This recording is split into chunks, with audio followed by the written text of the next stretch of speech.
Sa paglilitis kahapon, lumabas na naman ang mga pambihira o unusual na numero tulad ng 111 disbursements in one day na ini-highlight ng isang senator judge.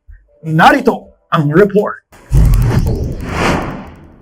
Unusual. Ganito isinalarawan ng isang COA auditor ang kabuuang 111 disbursements sa loob ng isang araw ng Office of the Vice President mula sa confidential funds nito. Ayon kay Senator Judge Kiko Pangilinan, lahat ng disbursement ay may petsang December 23, 2022 at may kabuuang halaga na 17 million pesos. 2022. Nakalagay dito date, December 23, December 23, December. Binilang namin 111. Isang araw, no, totaling 17 million. Pagka ganyan ba, would you consider that usual? Tinanong ni Pangilinan ng dating COA auditor na si Roderick Wamil kung pangkaraniwan ang ganitong dami ng transaksyon sa loob lamang ng isang araw.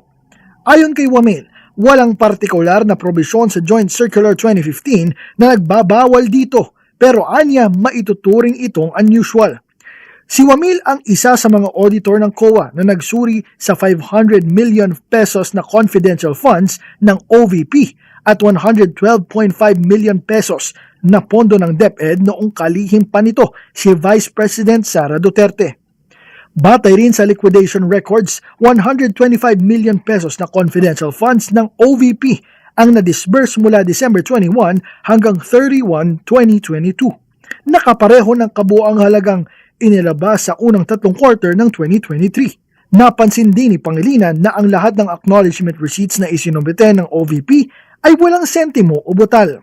Ang umano'y maling paggamit ng confidential funds ng Vice Presidente ay nasa ilalim ng Article 1 ng kanyang Articles of Impeachment.